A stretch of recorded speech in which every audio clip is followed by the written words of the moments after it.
Salam, Restart Media'ya xoş gəlmişsiniz. Bugünkü qonağımız Tərlan Novxanlı. Salamlayıram sizi və sizi izləyən hər kəsi.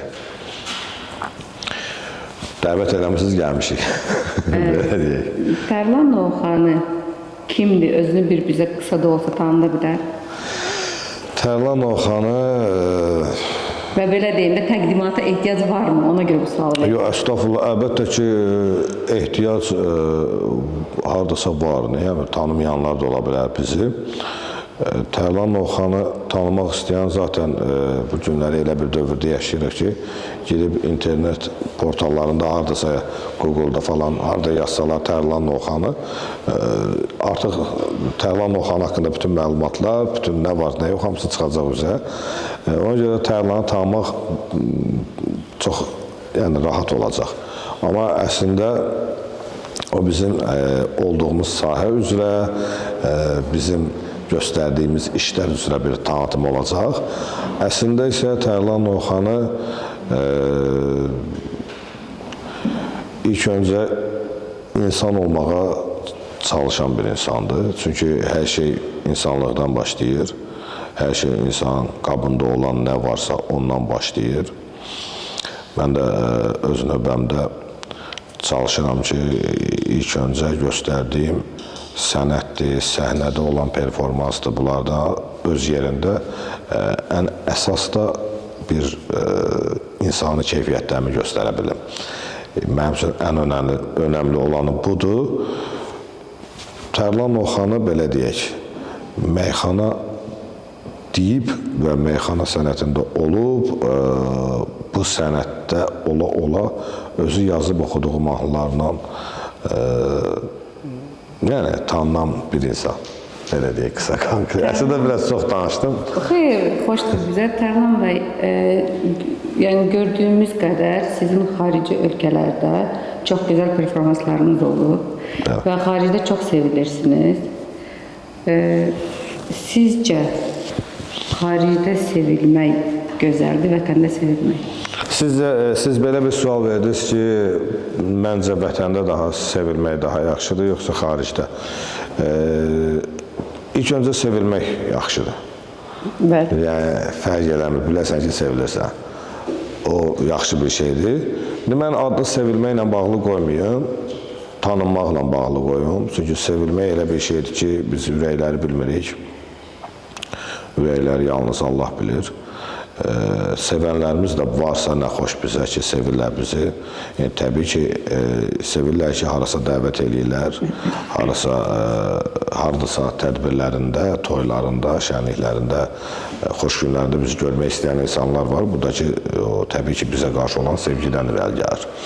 Amma o ki, qaldı Azərbaycanda və yaxud da digər qonşu ölkələrdə, belə deyək.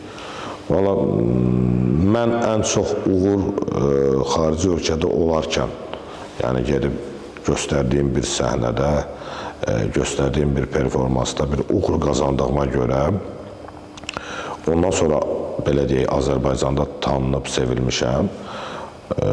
Mənə elə gəlir ki, xaricdə sevilmək bir sənətçi üçün, bir sənət adamı üçün ən böyük uğur.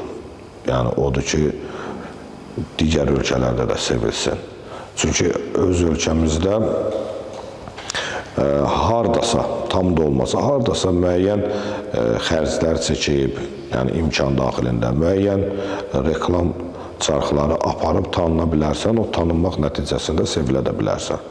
Amma xarici ölkədə gedib, o bir şansdır. O bir Allahın lütfüdür. Yəni, elə şey var ki, onu pulla əldə eləyə bilmərsən. Mənim Özbəkistanda ilk dəfə aldığım səhnə, nə mən o pulla əldə eləmişdim, nə də hansısa bir tapşırıqla əldə eləmişdim, nə də hansısa bir, nə bilim, kimsə xahiş eləsin. İstedadınız var ki, siz bu uğur əldə edin. Bəli, o bizim uzun illər öncə yazıb sevilən mahnımız var idi ki, o mahnı sevilmişdi, amma mənə tanıyan yox idi. O müğənni də o mahnını oxumuşdu, mənə demədən, xəbər etmədən, halalıq almadan. Biz də hələ onu oxuduğunun üstündən də bir xeyli, 4 il, 5 il sonra kontakt yarada bilmişdik ki, bəs mahnı oxumusan belə elə. O da sağ olsun Mən qısa konkret danışıram, çünki bu barədə çox danışmışam. O da qısa konkret belə deyək də təklif elədi ki, gəl bir yerdə duet oxuyaq, səhnə al bizi ilə. Əslində mən oraya gələndə bilmirdim nə səhnə alacağam, mən nə gözləyir orada. Yəni tək başına, yəni nə yanımda dost, nə tanış, heç kim götürmədim, tək getdim. Çünki mən təzə ilk uğurlarım oradan gəldi, ona qədər o qədər də tanınmırdım. Əlimdə də elə bir əlverişli imkanlar yox idi ki, özümdən kimisə aparam, həm maddi durumum o deyildi, həm yəni rahat deyildim, arxayın deyildim, bilmirdim orada mən bəlkə də alladıblar, aparırlar, bəlkə də başıma nə bilim nəsə bir işlə gətirə bilərdilər. Yəni də belə deyək, hansısa sığortasız bir işin dalıcan gedirdim. O da ki, Allaha çox şükür olsun, getdim orada səhnə də aldım, neçə gün orada qaldım, gəldim. O, təbii ki, orada o çıxış elədiyimiz səhnə YouTube portalında, sosial şəbəkələrdə. Həm böyük uğurunu saya bilərsiniz onu? Əlbəttə ki, saya bilərsən ki, zaten elə ən böyük uğurum odur. Yəni gördüyünüz işlərdən ən uğurlusu hansını? Yəni əlbəttə ki, hamısı sizin. Gördüyüm işlərin hamısına uğurlu iş kimi baxıram. Çünki o iş şərt deyil ki, onun baxışı nə qədər ola və yaxud da mənə nə qədər xeyir qazandıra. İş orası ki, mən o işə can yandırmışam. Mən o işə can yandırmışamsa, o iş mənim üçün uğurlu işdir. Amma əlbəttə ki, reallıq deyilən bir şey var. Reallıqda ən böyük uğurum Özbəkistanda aldığım səhnə olub. Yəni ondan böyük uğur. Yəni gördüyümüz işlər uğurlu olsa da ilk oydu. Uğurlarınız daim olsun. Təşəkkür edirəm. Çox sağ olasınız, var olun. Sizə də mən tutduğunuz istiqamətdə uğurlar arzu edirəm. Bilirəm ki, bu layihə sizdə yenidir. Baxmayaraq ki, artıq bir neçə müğənni ilə işləmişsiniz. Amma yenə də uğurlarınız bol olsun. Biz tərəfdən də nəyə ehtiyac olarsa... Təşəkkür edirəm. Bir sual da verə bilərəm sizə. Buyurun, əlbəttə. İşinizdən əlavə, şoubiznesdə bir qalmaqallı da bir müğənni kimi tanınırsınız. Yəni, belə deyim də, son zamanların Tərlan Novxanılı deyən yerdə yanında bir qılınc sözü də var. Ya, o məsələ, əslində elə deyil.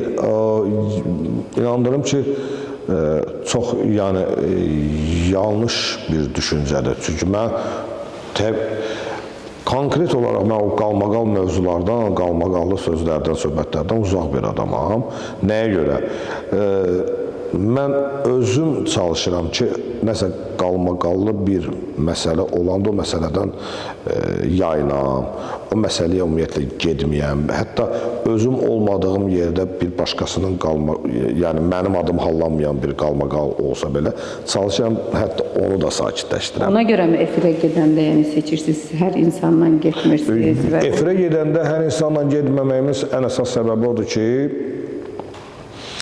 belə deyək də, səndən sonra gələn insan ola bilər, sənətçilərdən. Səndən də qabaqda olanlar ola bilər. Səviyyələrinə görə mi? Söhbət səviyyədən getmir. Söhbət ondan gedir ki, orada hansısa bir anlaşılmazlıq ola bilər. Yəni, ən azından tanıdığın insandan rahatsan. Bilirsən ki, bunu tanıyırsan.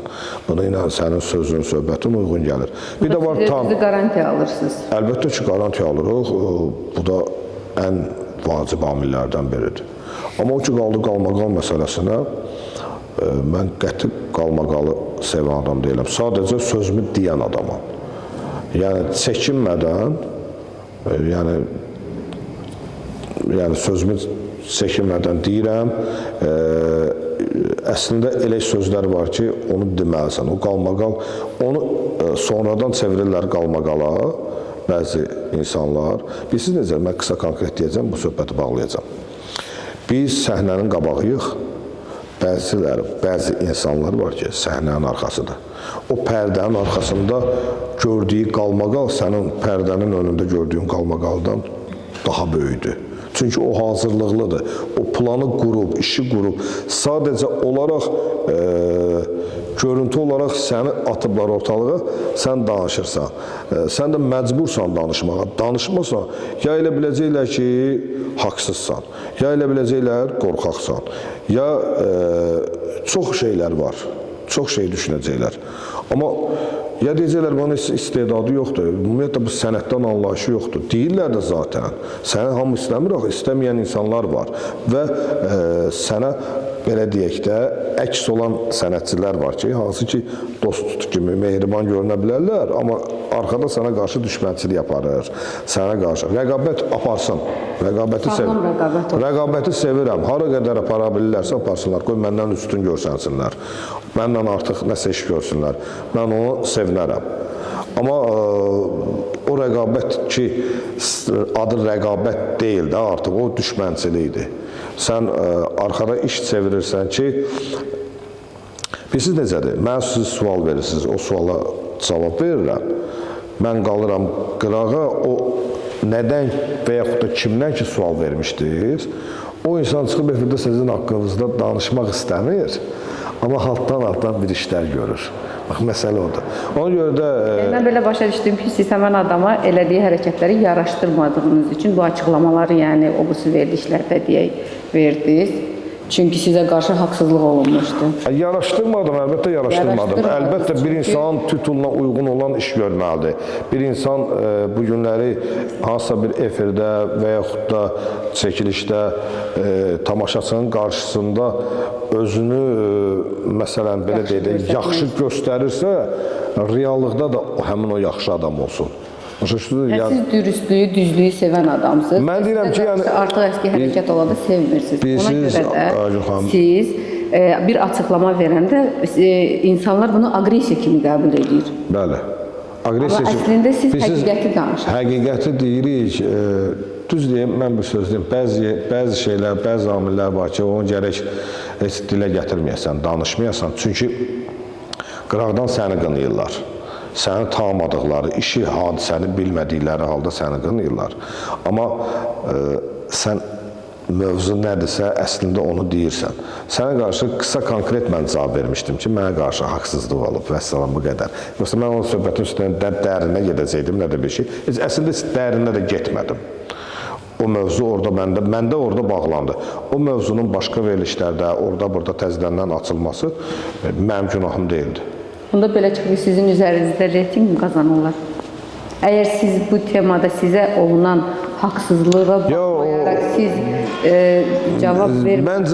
Məncə tanınmış insanlar ehtiyac gözləməzlər ki, belə bir şeydən reyting qazanalar. Sadəcə... Qısqanclıq mı deyək? Qısqanclıq da deməyəcəm. Özlərinin haqlı göstərmək üçün hansısa bir oyunlar qura bilərlər. Deməli, siz bir onlardan öndəsiniz ki, bu hərəkət edirlər. Həmd olsun Allaha, mən olduğum yer mənim üçün elə kifayət eləyir. Mən maraqlı deyil, kənardan kimin gözündə, kimdən öndə, kimdən geridəyəm. Mənim üçün o önəmli deyil. Mənim üçün önəmli olan odur ki, mən dayanmadan öz işlərimi görürəm. Mən fəaliyyətdəyəm, Allaha çox şükür, özümü heç kimdən geri görmürəm.